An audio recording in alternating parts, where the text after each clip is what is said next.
So Republican Vice Presidential nominee J.D. Vance continues to push false claims and these lies about Haitian migrants who are abducting and eating pets in Springfield, Ohio. But let's just say this, though. Now, he is lying, but he's admitting that he's lying. Well, that's true. Do you get extra credit for that, or maybe I thought you were going to make a joke, credit? And I have to say, I don't know. I'm not making jokes. Funny, I'm not making jokes when people's lives are at danger. That's your damn right. Yeah. So he's lying, but he's admitting that he's lying. Right. He's like, look, he's transparent. Look, I'm distracting you here, but it's really the ball's over here. He believes in transparency. Yeah, here it is. The senator from Ohio claimed yesterday in a series of interviews that constituents in Springfield have brought the concerns to him when pressed that there is no evidence of people eating pets. Vance appeared to confess that he knows the claims are not true. Not true. Yeah, but let's say that. When we say that officials say there aren't any claims, the only officials that are claiming these claims aren't true are all the officials that would know whether they were true or not. Right. The mayor has come out and said, not true. City manager, I believe it's what they're called in Springfield, says not true. People begging for this to stop. And the Republican governor saying these claims are not true. Now religious leaders saying, please stop lying. You are putting people's lives in danger. So where do they come from? I don't know. Let's see. American media totally ignored this stuff until Donald Trump and I started talking about cat memes. If I have to, create stories so that the American media actually pays attention to the suffering of the American people, then that's what I'm going to do, Dana, because you guys are completely letting Kamala Harris coast. So Reverend Al, J.D. Vance says, this is special.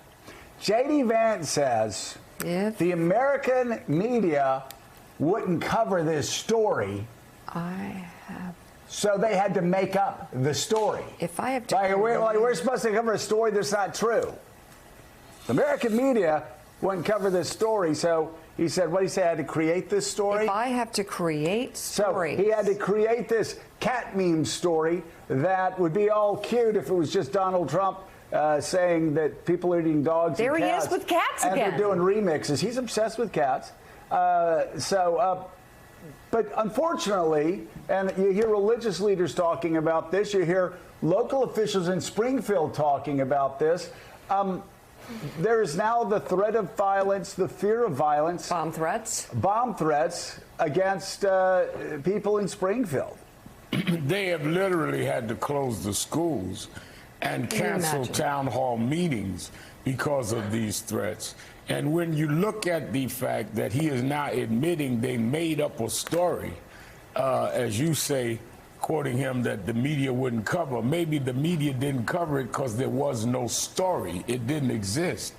But again, this is consistent with Trump's campaign. Let's not forget Donald Trump, as president, called Haiti and several African countries S-hole countries.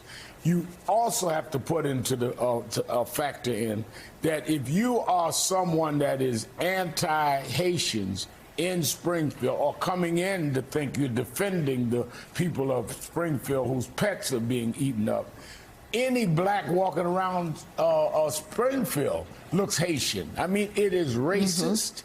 It is a clear threat to people.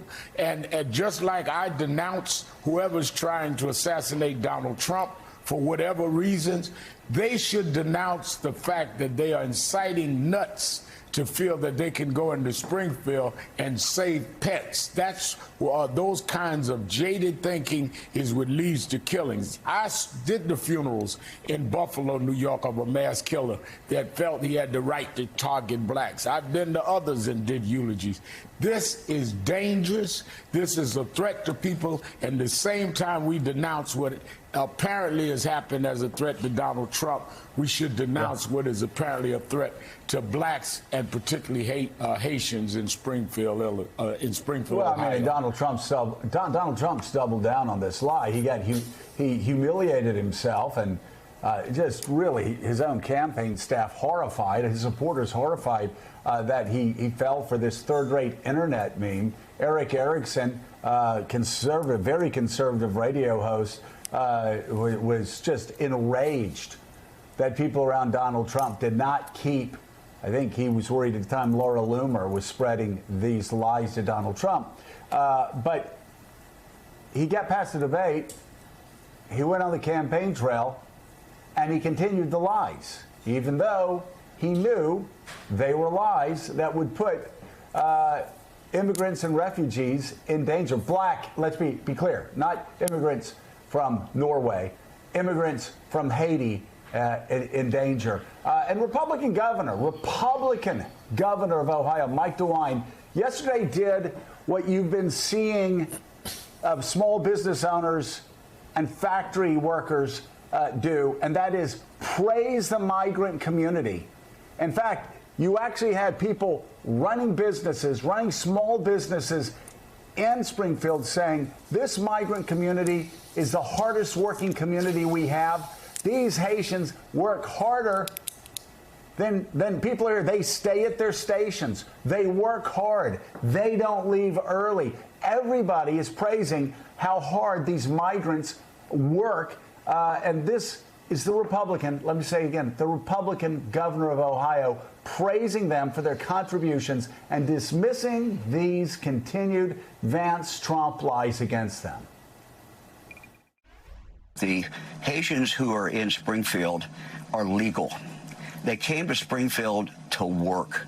Ohio is on the move, and Springfield has really made a great resurgence with a lot of companies coming in. These Haitians came in to work for these companies. What the companies tell us is that they are very good workers. They're very happy to have them there. And frankly, that's helped the economy. Look, there's a lot of garbage on the internet. And, you know, this is a piece of garbage that was simply not true. There's no evidence of this at all. You know, the fact that J.D. Vance would continue this on live television, just like we said, transparently, but with no sense of the damage that they are causing to people's lives, and somebody is going to get hurt. Like, it's going to be on them for saying these things over and over again when they're not true.